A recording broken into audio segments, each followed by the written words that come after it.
Hello friends, जितने भी students UTET की प्रिपरेशन कर रहे हैं उनके लिए ये वीडियो हेल्पफुल होगी, क्योंकि इसमें हम लास्ट ईयर का जो यूटेट का पेपर 1 का मैथ्स का पोर्शन है वो सारा देखेंगे।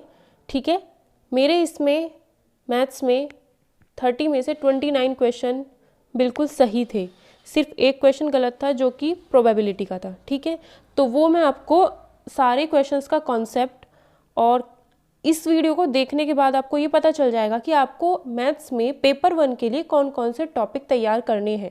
ठीक है, इफ़ पॉसिबल मैं जितने क्वेश्चन इसमें आए हुए हैं उनको सेपरेट टॉपिक विद क्वेश्चंस आपको प्रोवाइड कर दूंगी। ठीक है, तो इसमें फर्स्ट क्वेश्चन देखते हैं जो कि सिर्फ और सिर्फ 5 क्वेश्चन आपके पेडागोजी से रिलेटेड है। अगर आपको थोड़ी सी भी समझ होगी तो आप उन क्वेश्चंस को कर सकते हो। ठीक है, फर्स्ट क्वेश्चन है which of the educational principle, कौन सा एजुकेशन का ऐसा नियम है इस फंक्शनल एज फाउंडेशन, जो आपकी फाउंडेशन बनता है for the assessment of mathematical learning. अगर आपको मैथ्स को सीखना है तो उसके लिए सबसे इंपॉर्टेंट पार्ट क्या है? बेस आपका क्लियर होना चाहिए, सिंपल बात यही होती है। तो प्रिंसिपल ऑफ कंटेंट, जो आपका कंटेंट है, जो आप चीज़ पढ़ रहे हो, अगर आप मैथ्स में क्वेश्चंस कर रहे हो तो वो क्वेश्चंस जो है वो आपके किस टाइप के हैं, वो दूसरा लर्निंग और इक्वालिटी, दोनों किस तरीके से आप सीख रहे हो। ठीक है, वो दोनों मैटर करते हैं। ठीक है, तो इसलिए इसका आंसर सी है। दूसरा क्वेश्चन इसमें आता है which of the following is not the principle of assessment of mathematics learning. Maths को अगर आप सीखना चाहते हो तो उसमें आपकी कौन सी चीज़ काम नहीं आएगी? प्रिंसिपल ऑफ कंटेंट हमने देख लिया, ऊपर भी प्रिंसिपल ऑफ कंटेंट था। ठीक है, दोनों क्वेश्चन का बेस जो है वो सेम ही है, दोनों मैथ्स को सीखने के लिए ही के बारे में ही बात कर रहे हैं दोनों क्वेश्चन। ठीक है, प्रिंसिपल ऑफ लर्निंग भी काम आता है। इम्पार्शलिटी मतलब निष्पक्षता, किसी के साथ कोई भेदभाव नहीं करना। ठीक है, मतलब मैथ्स में भी आपको किसी भी क्वेश्चन को ये नहीं सोचना ये ऐसे होगा या नहीं होगा, आपको ये ध्यान देना है कि हाँ ये हर क्वेश्चन हो सकता है अगर आपको उसका बेस पता हो। मैथ्स में यही फैक्टर काम करता है। ठीक है, तो पार्शलिटी से तो कोई मतलब ही नहीं है, पक्षता, अगर आप किसी का पक्ष लेते हो किसी का पक्ष नहीं लेते हो तो उससे क्या फ़र्क पड़ता है मैथ्स में? कुछ भी नहीं। तो ये जो है ये इसमें कहीं भी अप्लाई नहीं हो रहा था। ठीक है, नेक्स्ट आता है 93 में क्या है? Which of the following is the mathematical technique of self assessment. आप खुद को चाहते हो कि मुझे कितना मैथ्स आता है उसके बारे में आपको जानना है, तो आपको क्या करना पड़ेगा? इंक्वायरी, इसमें लिखा है छानबीन करना, छानबीन करनी पड़ेगी अपनी कि आपको कितना आता है। ठीक है, कंपैरिजन करना पड़ेगा खुद से कितना आता है, सेल्फ एनालाइज करना पड़ेगा।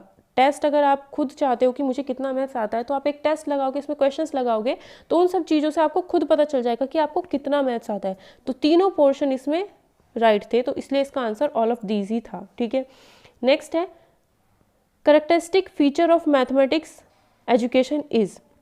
गणित शिक्षा की मुख्य विशेषता क्या है? क्या है गणित शिक्षा की मुख्य विशेषता? एग्जैक्ट एक्सप्रेशन, अगर आप अलजेब्रा यूज़ करते हो तो अलजेब्रा में जो भी आप ABCD वाली जो मैथ्स होती है वो x + y का अगर आप होल स्क्वायर लिख रहे हो तो बिल्कुल एग्जैक्ट एक्सप्रेशन आपको लिखना होगा, बिल्कुल क्लियर लैंग्वेज आपको यूज़ करनी होगी। ठीक है, तो इसमें दोनों ऑप्शन ही हमारे सही थे, उसके बाद नन ऑफ दिस वो नहीं है। ठीक है, तो सी ऑप्शन इसका सही आंसर था। नेक्स्ट क्वेश्चन इसमें 95, ये कैसे होगा? इसमें हम ये कर सकते हैं, देखो क्या कि अगर हम 1/2 1 × 2 है ना, इसको हम ऐसे लिख सकते हैं 1/1 - 2। ये क्या है? 1/2 ही आता है और वही चीज़ ये है ना। नेक्स्ट है 1/2 × 3, इसे हम ऐसे लिख सकते हैं 1/3 - 1/2 - 1/3। इसे अगर आप सॉल्व करते हो तो कितना आएगा? 3 - 1/3 इधर चला जाएगा, 2 इधर चला जाएगा, 2/6। दोनों साइड एलसीएम लेते हैं। इसको सॉल्व हम कैसे करते हैं, अगर ये सीखना है तो फ्रैक्शन वाली सारी वीडियोस देख सकते हो आप। ठीक है, प्लेलिस्ट में जाकर के आपको मिल जाएंगी, फ्रैक्शन बहुत अच्छे से पढ़ा रखा है मैंने। इसमें देखो इसको कैसे सॉल्व करेंगे, 2 × 3 6, दोनों का एलसीएम ले लिया। ठीक है, 2 को किससे मल्टीप्लाई करेंगे? अब दोनों के नीचे सेम बनाना है, तो 2 को किससे मल्टीप्लाई करेंगे? 3 से, तभी तो 6 बनेगा। तो नीचे 3 से करेंगे, ऊपर भी 3 से करेंगे, 3 आ गया। -3 को 6 बनाने के लिए 2 से, तो ऊपर भी 2 से, तभी तो ये 1/6 आएगा। इसी वजह से मैंने 1/3 - 1/2 नहीं लिया। ठीक है, इसलिए मैंने 1/2 - 1/3 लिया है, क्योंकि अगर ऐसे में सॉल्व करती तो ये आता 2 - 3/6, तो ये -1/6 आता, माइनस तो मुझे लेके ही नहीं आना है। ठीक है, तो इसलिए हमने ऐसे सॉल्व ना करके 1/3 2 माइनस 1/3 किया है, ठीक है। देन 1/3 इंटू 4 लिखा है, इसे हम क्या लिख सकते हैं, 1/3 माइनस 1/4 लिख सकते हैं। जैसे इसको सॉल्व करेंगे तो इतना ही आएगा, ठीक है। तो इस क्वेश्चन को हम, जो ये सीरीज आपके पास बनी हुई है 1 + 1/1 into 2 plus 2 into 3 plus 3 into 4 plus up to 49 into 50, ये सीरीज है आपके पास। तो इसको हम कैसे लिखेंगे, 1 minus 1/2 plus 1/2 minus 1/3 plus 1/3 minus 1/4 plus up to 1/49 minus 1/50। इस सीरीज को पहचानने का तरीका क्या है कि इन दोनों में कितना, ये 1 है ये 2 है, दोनों के बीच में अंतर कितना, 1, वही ऊपर होना चाहिए। इन दोनों में अंतर कितना है, 1, वही ऊपर होना चाहिए। इन दोनों में अंतर कितना है, 1, वही ऊपर होना चाहिए। तब हम ऐसे ब्रेक कर सकते हैं, ठीक है। तो ये क्या होगा, इससे कैंसिल, -1/3 प्लस 1/3, तो ये कैंसिल, अंदर का ये भी कैंसिल हो जाएगा। कितना बचेगा, 1 बचेगा, और इधर क्या बचेगा, -1/50 ही बचेगा। कहीं यहाँ पर 1/49 भी तो आ रखा होगा, तो उससे कैंसिल हो जाएगा। तो ये कितना आएगा, 49/50। इसके नीचे कुछ नहीं है तो 1 मान लिया, 1 माइनस 1/50 है ना, इसके नीचे कुछ नहीं है तो 1 मान लिया। अब नीचे क्या होना चाहिए, दोनों साइड सेम होना चाहिए। अगर डिनोमिनेटर दोनों का सेम होता है, P/Q है, तो अगर इसको हम डिनोमिनेटर कहते हैं, इसको ऊपर वाले नंबर को न्यूमरेटर कहते हैं, ठीक है। फ्रैक्शन पढ़ लेना प्लेलिस्ट में जा करके, अगर नहीं आता है तो बहुत अच्छे से समझ आ जाएगा उससे, ठीक है।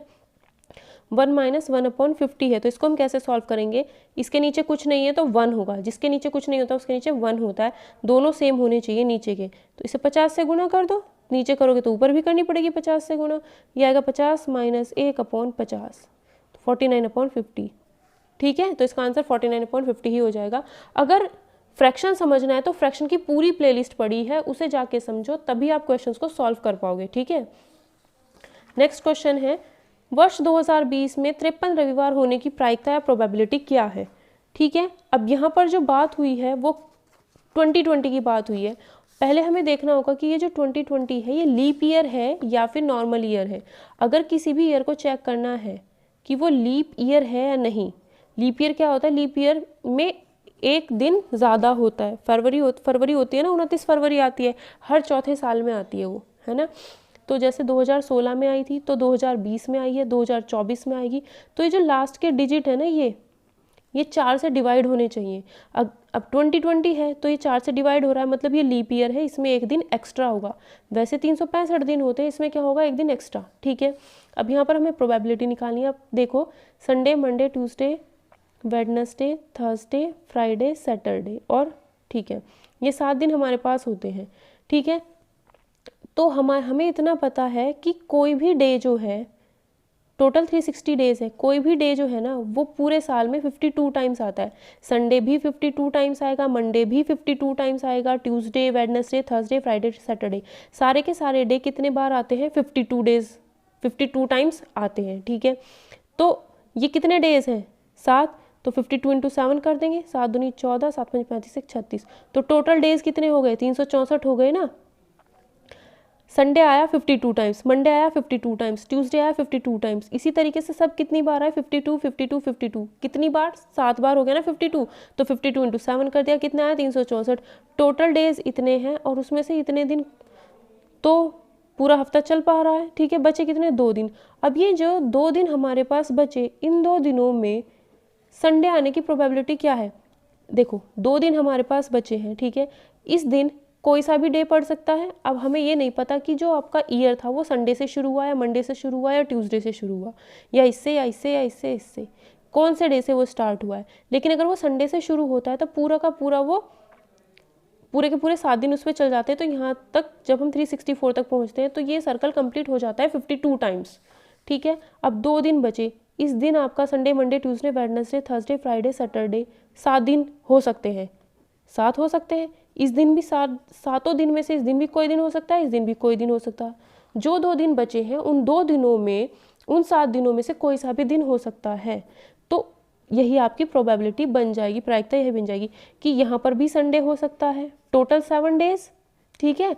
और मतलब यहाँ पर कितने 2 स्थान है ना, यहाँ पर टोटल कितने डेज हो सकते हैं, 7, यहाँ पर कितने हो सकते हैं, 7, तो 7 में से एक संडे यहाँ आ सकता है, 7 में से यहाँ पर भी संडे आ सकता है। तो टोटल 7 डेज में से कितने बार आ सकता है? सिर्फ 2 बार। तो 7 में से सिर्फ 2 बार संडे आ सकता है, तो 2/7 इसकी प्रोबेबिलिटी होगी। यही क्वेश्चन मेरा गलत हुआ था एग्जाम में।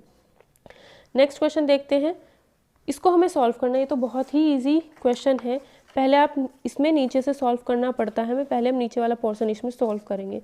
यह 1 + 1 अपॉन 1 + 2 अपॉन 2 + 3 अपॉन 1 + 4/5 फ्रैक्शन पढ़ लेना, उसी पर बेस्ड है, ठीक है, प्लेलिस्ट से जा करके। इसको सॉल्व करो, कितना आएगा? इसके नीचे कुछ नहीं है तो 1, दोनों सेम होने चाहिए थे, तो 5 से इसको मल्टीप्लाई किया, इसको भी किया, कितना आया? 9 ऊपर आ गया, नीचे कितना आया? 5। नीचे वाले को नहीं जोड़ते, सिर्फ ऊपर वालों को जोड़ते हैं। 9/5 आया। तो 1 + 1 अपॉन 1 + 2/2 + 3 के अपॉन में 9/5, तो ये 5 ऊपर चला जाता है। फ्रैक्शन पढ़ना समझ आ जाएगा ये, ठीक है। 1 + 1 अपॉन 1 + 2 अपॉन 2 + 3 से कट जाएगा, 5/3 बचा यहाँ पर। इसके नीचे क्या है? कुछ नहीं है तो 1 है, यहाँ पर 3 है तो यहाँ पर भी 3 होना चाहिए, तो हमने इसे 3 से मल्टीप्लाई कर दिया। नीचे करेंगे तो ऊपर भी करेंगे, 2 से 3 को करेंगे तो 6 आएगा। 6 + 5 कितना हो गया? 11। 11/3, नीचे वालों को नहीं जोड़ते, 11/3 आ गया ये, ठीक है। तो ये 2/11/3 आ गया। अब ये 3 कहाँ चला जाता है? ये ऊपर चला जाता है मल्टीप्लाई में, ठीक है। तो यहाँ से हट गया, कितना है? 6/11। ये कितना बना? 1 + 6/11। इसके नीचे कुछ नहीं है तो क्या है? 1 है, 1 है, ये 11 है तो ये भी 11 होना चाहिए था, तो ऊपर भी हमने 11 से मल्टीप्लाई कर दिया। कितना आया? 17/11। किसकी वैल्यू आई है? 17/11। इस पूरे की वैल्यू 17/11 आ चुकी है। तो 1 + 1/17/11 पूरे की वैल्यू आई ना 17/11, ये आ गया, ठीक है। 11 को क्या कर देंगे? ऊपर चला जाएगा, ये इतना बचेगा क्वेश्चन बस। तो 7, इसके नीचे कुछ नहीं है तो 1 को फिर 17 से मल्टीप्लाई करेंगे, क्योंकि दोनों नीचे सेम होने चाहिए थे। फिर यहाँ पे भी 17 से मल्टीप्लाई करेंगे, तो 17 + 11/17 कितना बचा? 28/17, ठीक है। अब ये देखो, ऊपर क्या है? बड़ा नंबर है, नीचे क्या है? छोटा नंबर, तो डिवाइड कर दो।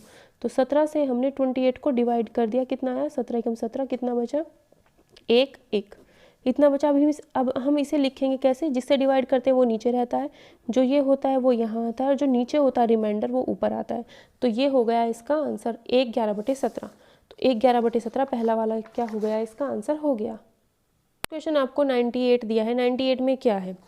a² + b² = 45, ठीक है। तो यहाँ पे हम लिख लेते हैं a² + b² = 45, और ab की वैल्यू दी है इसने हमें 18, और पूछा है हमें 1/a + 1/b, ये पूछा है। अगर आप क्लास 8th का अलजेब्रा पढ़ लोगे ना, अलजेब्रा भी पूरा प्लेलिस्ट मैंने करा रखा है, पूरा प्लेलिस्ट अगर आप देख लेते हो तो ये क्वेश्चन आराम से हो जाएंगे, ठीक है। तो इसमें क्या है? 1/a + 1/b, इसको हम सॉल्व करें तो a + b/ab आएगा, ठीक है। दोनों नीचे सेम होना चाहिए, सेम होना चाहिए, तो इसका एलसीएम लेंगे, क्या आएगा? a × b।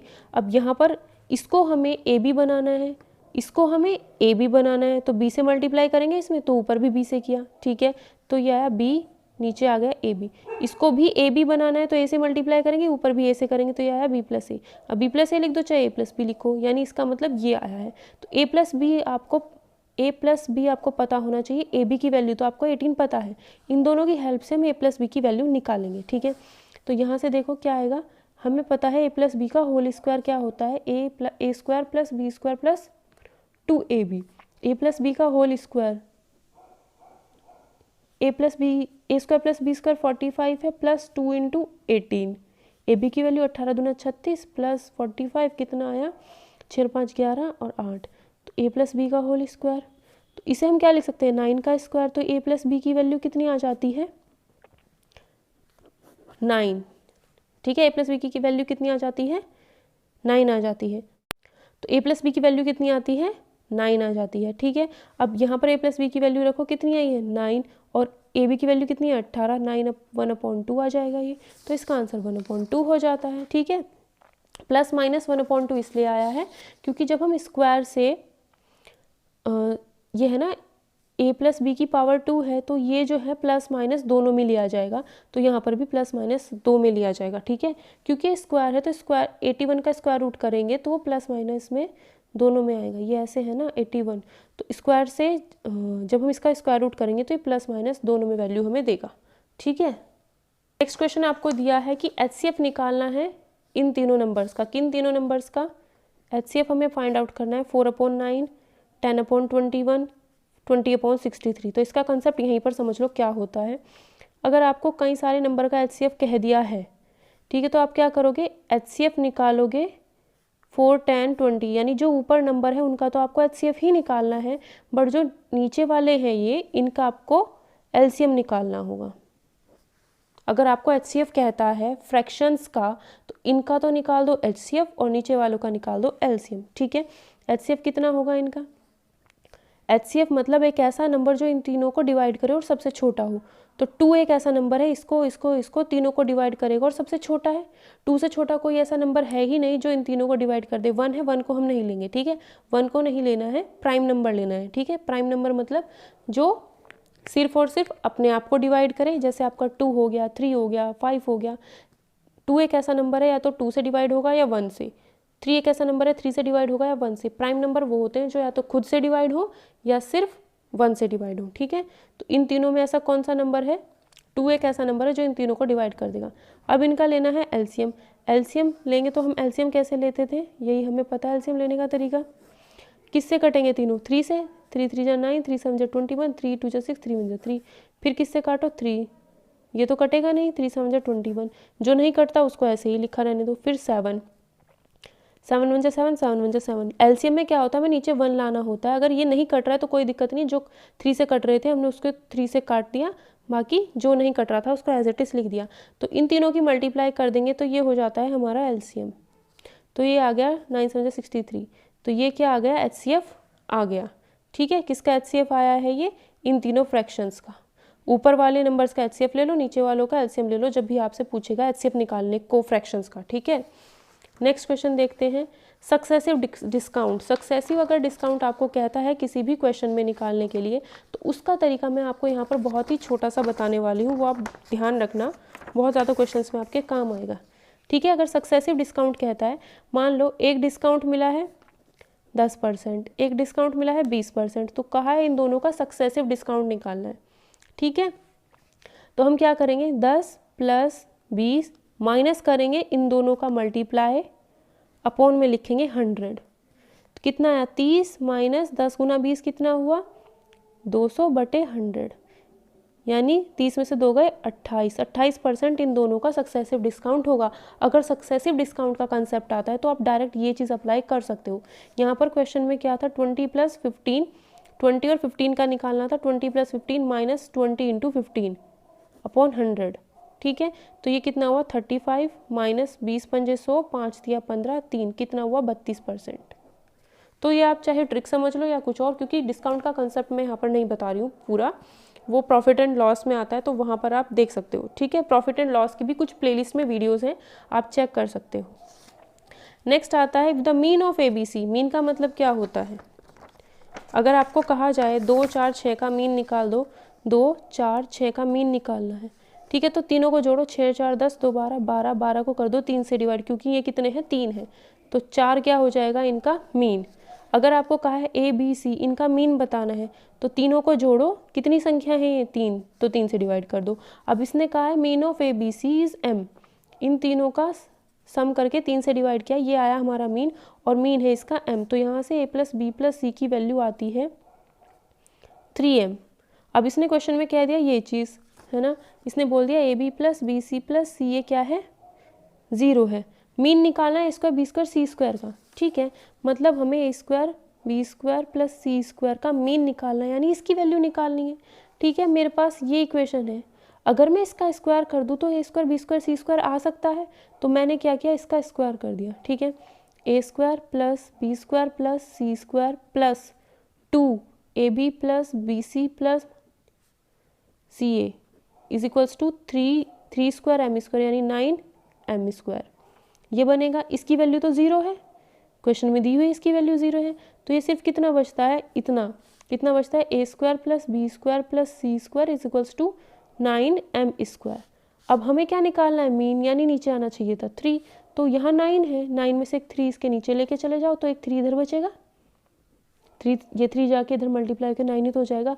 तो ये कितना आता है हमारे पास, A² + B² + C² is equals to 3M upon 3 करेंगे तो ये कितना आता है, 3M² आ जाता है। तो यही क्या हो गया, मीन हो गया, 3M² ही इसका क्या हो गया, आंसर हो गया।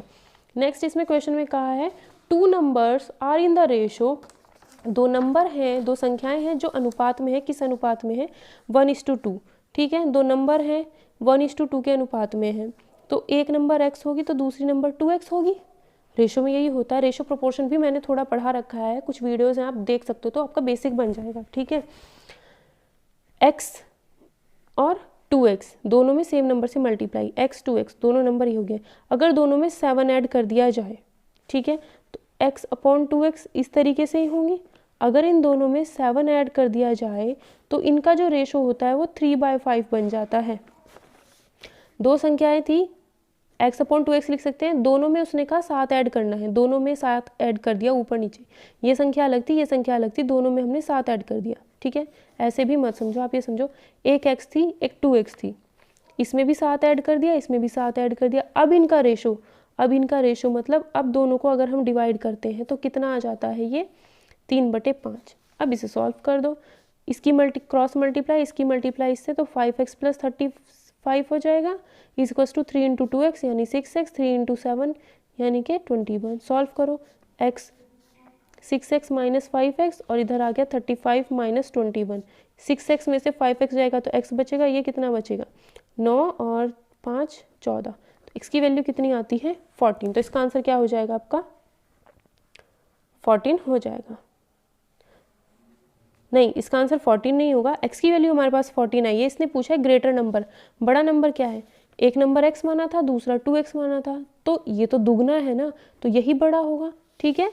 तो 2x यानी कि 2 × 14 यानी कि इसका आंसर क्या होगा 28। तो ये क्या हो जाएगा, इसका आंसर हो जाएगा, ठीक है।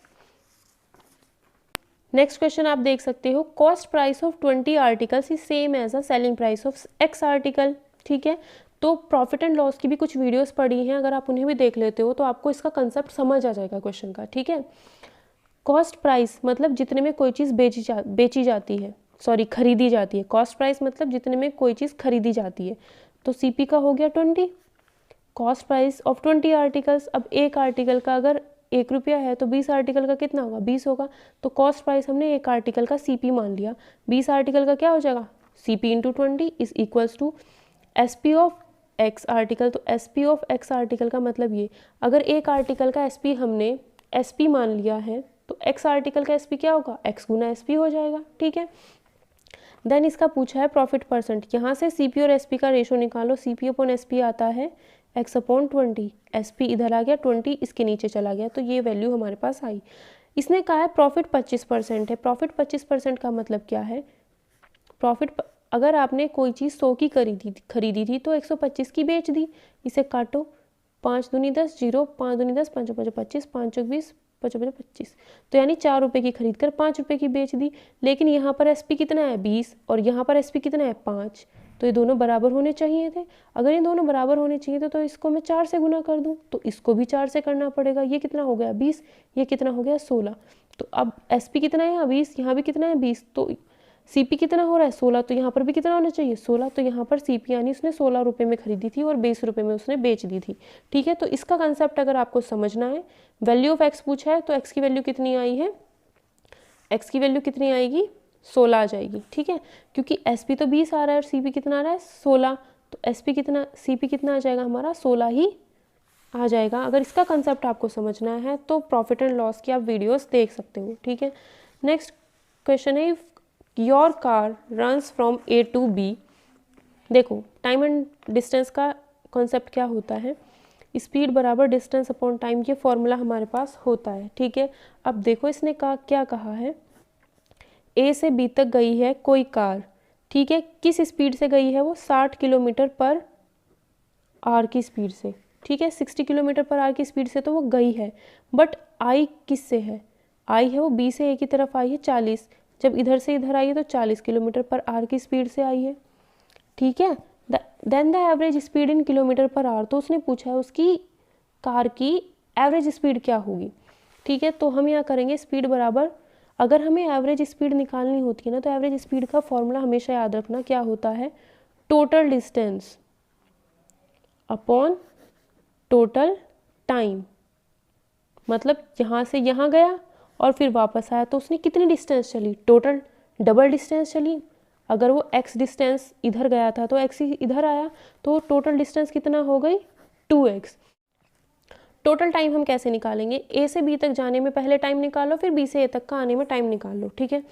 a से b तक जाने में अगर हम टाइम का फॉर्मूला देखें तो डिस्टेंस अपॉन स्पीड हो जाएगा, टाइम इधर चला गया, डिस्टेंस स्पीड इधर आ गई, तो टाइम का फॉर्मूला ये हो गया। इधर से इधर गया, कितनी डिस्टेंस चली x, और किस स्पीड से गया था 60, तो स्पीड से डिवाइड कर दिया, तो x अपॉन 60 तो उसको पहले लगा। जब वो वापस आया तो x ही डिस्टेंस चली, बट आया कितनी स्पीड से 40 की। एक बार पहले a से b तक जाने में हमने टाइम निकाला, डिस्टेंस कितनी चली x, टाइम कितना, स्पीड कितनी थी इतनी। जब वो b से a की तरफ आया है तो डिस्टेंस x ही चली बट स्पीड इतनी थी, तो डिस्टेंस को स्पीड से डिवाइड करने पर ही हमें टाइम मिल जाता है। तो बस इसको सॉल्व करना है। यह है 2x अपॉन, इन दोनों का एलसीएम लो, कितना आएगा 120 आएगा, तो ये आएगा आपके पास 120, ठीक है। तो 60 को 120 बनाने के लिए हमने कितने से मल्टीप्लाई किया 2 से, इसको 2 से करेंगे तो इसको भी 2 से करेंगे, तो 2x प्लस 40 को 120 बनाएंगे कितने से मल्टीप्लाई 3 से, तो ऊपर भी 3 से, तो कितना है 3x, ठीक है। 2x अपॉन 5x, 120 चला जाएगा ऊपर, x से x कैंसिल हो जाएगा, 5 दूनी 10, 5 चौक 20, 24 दूनी 48, तो उसे कितना एवरेज स्पीड होगी, उसकी एवरेज स्पीड आएगी 48 किलोमीटर पर आवर, यही होगा उसका आंसर, ठीक है।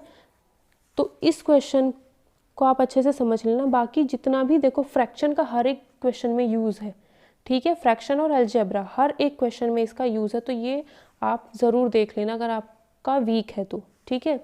नेक्स्ट क्वेश्चन है, a person can row with the stream at 8 kilometre per hour and against the stream at 6 kilometre per hour. इसका मतलब क्या है, इसका मतलब ये है, देखो एक आदमी है जो अगर नाव की दिशा में पानी एक साइड को बह रहा है, इधर से पानी बह रहा है, ठीक है, उसी दिशा में आप अपनी नाव को लेके जा रहे हो तो आपकी स्पीड बढ़ जाती है। तो अगर आपने बोट की स्पीड b मानी है और स्ट्रीम यानी कि पानी जिस साइड बह रहा है उसकी स्ट्रीम, उसकी स्पीड आपने s मानी है, तो दोनों की स्पीड जब वो दोनों ही एक डायरेक्शन में जा रहे हैं, नाव भी उधर ही जा रही है, नाव भी इधर ही बह रही है, पानी भी इधर बह रही है, तो दोनों की स्पीड क्या हो जाती है फिर बढ़ जाती है, मतलब जल्दी कवर हो जाएगी डिस्टेंस। तो क्या हो जाता है यहाँ पे 8 किलोमीटर पर आवर, ठीक है। तो वही स्पीड इसने दे रखी है, जब दोनों एक साइड जाती है तो दोनों की स्पीड ये होती है, ठीक है। अब जब दोनों अपोजिट डायरेक्शन, मतलब नाव इधर जा रही है पानी इधर को बह रहा है, तो उसे क्या लगेगा टाइम, और भी स्पीड क्या होगी, उसकी स्पीड कम हो जाएगी ना। मतलब जब पानी इधर को बह रहा है और बोट इधर को बह रही है तो स्पीड क्या हो जाएगी फिर कम हो जाएगी, ज़्यादा टाइम उसको लगेगा वही डिस्टेंस कवर करने में। तो उस केस में क्या हो जाता है, दोनों को माइनस कर देते हैं, बोट की स्पीड में से स्ट्रीम की स्पीड को घटा देते हैं, ठीक है, करंट की स्पीड को घटा देते हैं। तो वही हमें दे रखी है इसने 6। अगर सेम डायरेक्शन में जाएंगे दोनों तो प्लस करके लिखना है, अगेंस्ट जाएंगे दोनों तो माइनस करके लिखना है। दोनों को सॉल्व करो, इन दोनों इक्वेशंस को ऐड कर दो, तो 2b इक्वल्स टू कितना आता है 14, तो b की वैल्यू आ जाती है 7। b की वैल्यू किसी भी एक इक्वेशन में रख दो, 7 प्लस s इक्वल्स टू 8, तो s की वैल्यू आती है 1। आपसे यहाँ पर करंट यानी स्ट्रीम की स्पीड ही पूछी थी, वो कितनी आई है 1, तो 1 किलोमीटर पर आवर इसका आंसर हो गया, ठीक है। क्वेश्चन में कहा है in a mixture 45 litre the ratio of milk and water 3:2, मतलब मिल्क अगर 3 था तो वाटर उसमें 2 था, तो हमने मान लिया मिल्क 3x था तो वाटर कितना होगा 2x होगा, ठीक है। रेशियो प्रोपोर्शन जरूर देख लेना। टोटल कितना है 45, तो 3x प्लस 2x कितना होगा 45, यानी 5x की वैल्यू होगी 45, तो x की वैल्यू कितनी आएगी 5 से इसको डिवाइड करेंगे 9, x आ गया 9, तो यानी मिल्क कितना था 3x, तो 3 × 9 कर देंगे 27, वाटर कितना था 2x, 2 × 9 कर देंगे, x की वैल्यू इसमें रख देंगे, इतना आ जाएगा 18, तो मिल्क कितना था पहले, वाटर इतना था। How much water must be added to make the ratio इतना, इसने कहा है कि कितना वाटर ऐड किया है, मिल्क ऊपर रखा वाटर नीचे, ठीक है। मिल्क है हमारा 27, वाटर है हमारा 18। उसने क्या कहा है, सिर्फ हमने क्या ऐड किया है वाटर ऐड किया है, तो वाटर हमने मान लिया x वाटर, हमने w वाटर हमने ऐड किया है, कितना वाटर w, मिल्क तो हमने कुछ भी ऐड नहीं किया, लेकिन रेशो क्या हो गया 9/10। बस यही इक्वेशन आपको सॉल्व करनी है। 27/18 प्लस 18 में जो पहला वाटर था उसमें हमने कुछ वाटर ऐड कर दिया, ठीक है, बाकी हमने उसमें कुछ भी ऐड नहीं किया। इस इक्वेशन को क्रॉस मल्टीप्लाई करो, ये 270 आ गया, 18 × 9 कितना हो जाएगा 9 8 72, 7 7 7 16 162 प्लस 9w, इसमें से इसको माइनस कर देंगे, ये धागे माइनस का हो जाएगा, कितना हो जाएगा ये 8, 6 में से 6 जाएगा 0 और ये क्या बचा 1 इज इक्वल्स टू 9W। 9 से डिवाइड हो जाएगा, 9 1 9, 9 2 18, W इतना आएगा 12। तो यानी उसने कितना लीटर ऐड किया था, 12 लीटर वाटर ऐड किया था। ये छोटी छोटी जो सॉल्व करने का तरीका है, ये आप वीडियोस को देख लेना, उसमें आपको ज़रूर समझ आएगा। अलजेब्रा की एंड फ्रैक्शन की एंड डेसिमल की ये ज़रूर देख लेना प्लेलिस्ट।